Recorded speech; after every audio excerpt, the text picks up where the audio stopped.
17.5 feet synthetic gut mains, 18 feet for polyester crosses.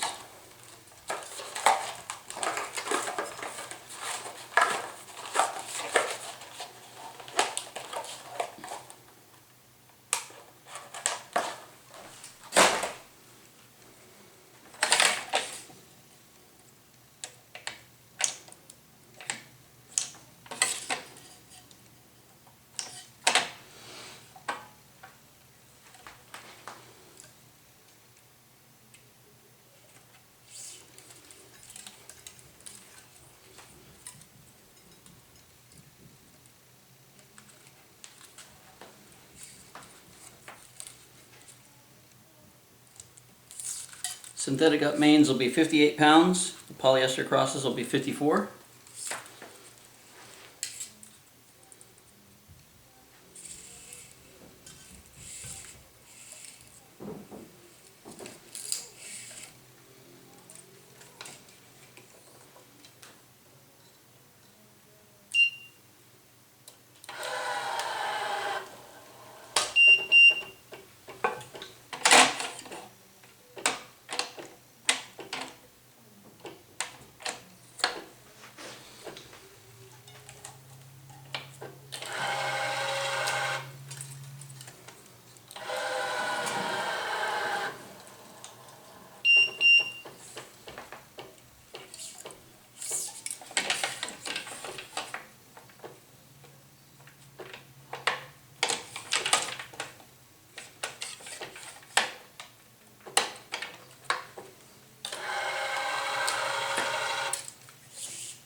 So there's 12 mains installed. We still have 2 on each side.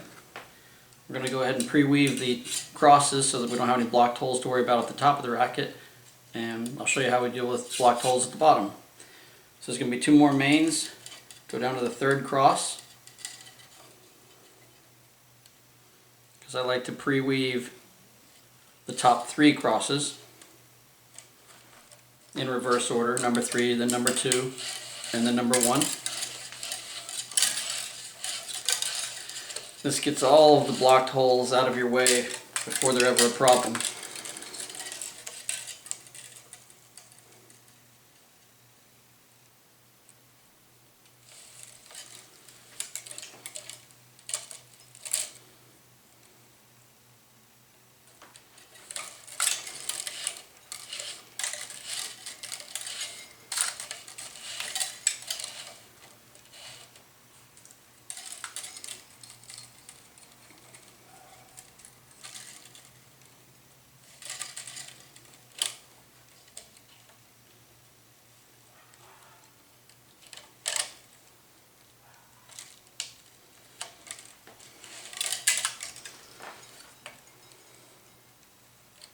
Now we'll finish the mains.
So the only potential blocked hole at the bottom of the racket here is at number 8. 8th throat is where the bottom cross is going to be, right here.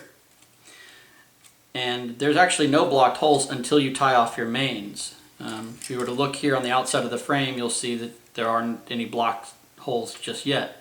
It's when this string gets brought down here to 6th throat that it would, even if it were to tie off at 7th throat, either if the tie-off, the designated tie-off is at 6th throat, but like this is an Aero Pro Drive. If you're working with a pure Aero, the new pure Aero from 2016 or the new 2019 pure Aero, they don't tie off here at 6th throat, they tie off at 7th throat. But they also have 2 skips at the throat and the head, so it's quite different. But the original Aero Pro Drives all have a single skip at the throat and a single skip at the top. But when you tie off the main, that's what creates a blocked hole. But it's actually not that hard to deal with, because this small little loop of string here, which is connecting the 6th main and the 7th main, that loop on the outside, forces this loop to either ride high or low. In other words, the blocked hole, this string that's going to block the hole, will be slightly above or slightly below the hole, so it won't really be dead center. And I want it to be riding low. So what I'm going to do is, when I tighten the knot, just before I tighten the knot, I'm going to hold my thumb holding this string that's being tied off down over here. And that later will keep an opening in 8th row above this string. So my main string is this white synthetic cut, and so later on the polyester string will be able to go on top of this string right into that hole. And the same thing when it exits. So we're going to tie off with a Parnell knot.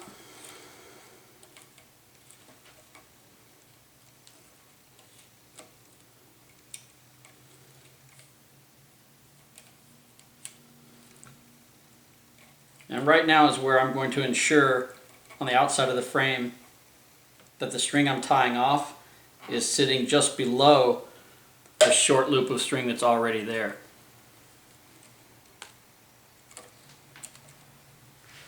And if I turn this around, I don't know if the camera can pick it up, but you'll see that this longer run of string, which is going from the outer main to the tie-off, is slightly below the short loop of string that was connecting the 6th and 7th main.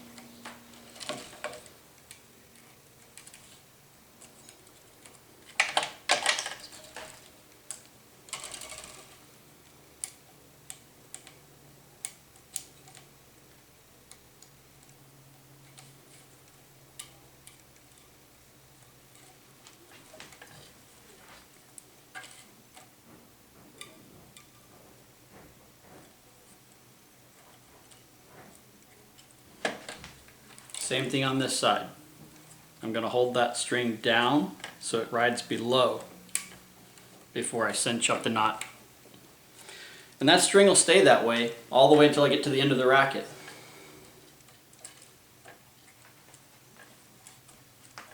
Normally you'll see me put loops of ribbon where the blocked holes are going to be, so that later on I can pull down on the ribbon and it'll move the string that's creating the block out of the way. I always pull down on it because I always put the mains lower, and then when I run all the crosses they always sit up high. So crosses regarding the outside of the frame, the crosses are always on top of the mains. But in this case, because of this scenario where the string is actually being held out of your way automatically, I don't really need to put the ribbons of string in there.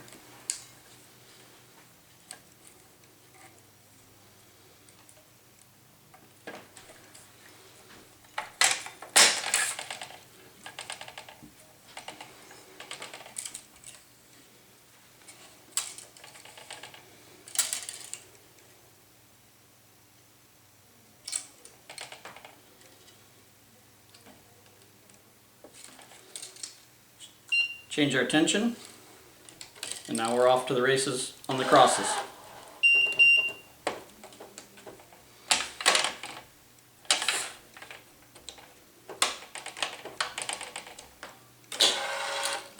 If you see me putting my finger on the string right next to the clamp, I did this earlier when I was doing the mains. When I was starting the mains, and every time I start the crosses, because I had to readjust the clamps, the string clamps, to account for a different gauge of string. So anytime I've changed the adjustment on the clamps, I want to make sure that the string isn't slipping through them. So you'll notice on this first pull I was checking here to see if there was any sliding of the string. Some people mark it with a pin, some people put a paper clip on there to see if it's moving. It's the easiest, fastest way is to just pinch the string right up against the clamp. When you're doing the mains, for example, if you pinch the string right against the clamp and then release the tension head, you'll feel your fingers, if the string is sliding through the clamp, you'll feel your fingers migrating away from the clamp. If your finger, the side of your finger and your thumb stays pressed against the clamp after you've released the tension head, the string isn't going to be, you'll know if the string is sliding or not. So since we're making a new adjustment on these, the first 2 crosses I will be checking to make sure there's no slipping.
If you're using a starting clamp to hold your top cross instead of a starting knot, which most people are,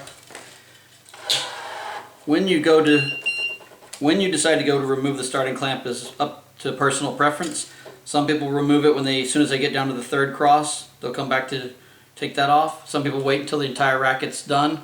You can do it anytime you have an odd number of crosses tensioned, because you have to have this clamp, this machine clamp, that's opposite wherever your starting clamp is. So if the starting clamp was over here, this clamp would have to be maintaining tension, because you have to free up the same clamp that's on the same side as the starting clamp. So in this case, I need to free up this clamp to be able to remove this.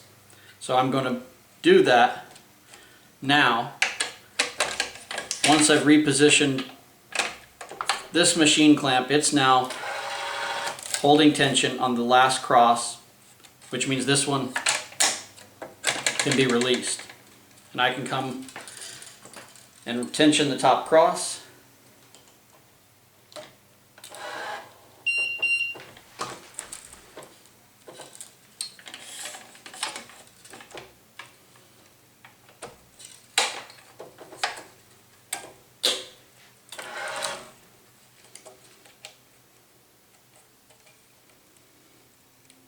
Another Parnell knot.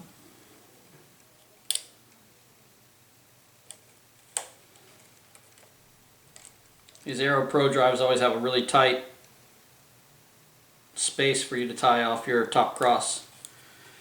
Here at number 7 head, it's really close to where the top cross goes in at 8 head. But it can be done. It's not nearly as bad as tying off the bottom cross at 10 throat,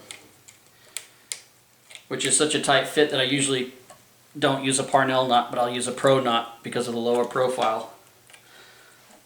So these are all Parnell knots on the mains and the top cross.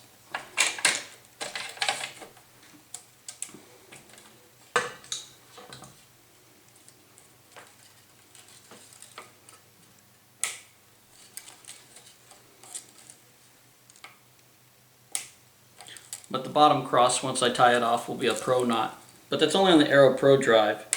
On the new Pure drives, because of the different tie-off locations and the different skips and different pattern in general, I use all Parnell knots.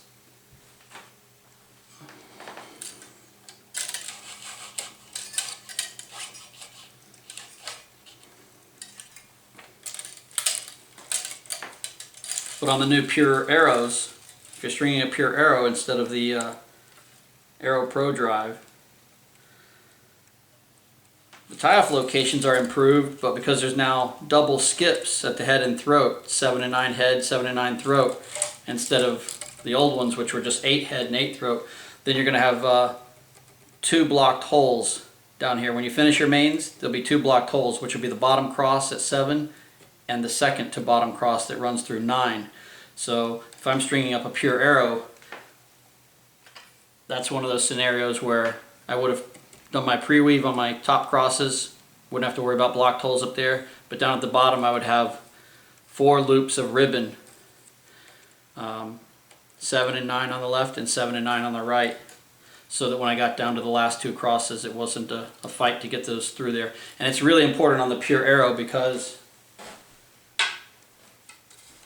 here's the Pure Aero. If you can see this, there's 2 skips, 7 and 9. And that's where those loops of ribbon would be. And it's really important because the amount of space, the channel in the grommet on these Pure Aeros, it's a really elegant design. Everything sits nice and flush. But if you were to look at the channel, it's extremely narrow. So it's very tough for 2 strings to sit side by side. And if you haven't prepared in advance and planned ahead with some way to get your bottom 2 crosses through there, that can be a real fight because there's no way for you to really get anything in there to create some space. So best to plan ahead.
Yeah.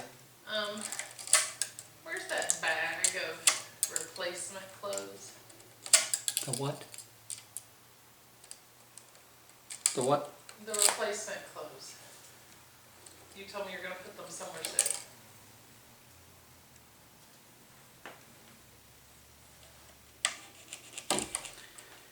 I just got thoroughly peeved on. Give me just a minute.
So now the really fun tie off at 10 throat, which is the second to bottom cross, and you can see it's real, the proximity to the outer main is very close, so that's where it's a tight fit, and I'm going to go with a pro knot instead of the Parnell knot.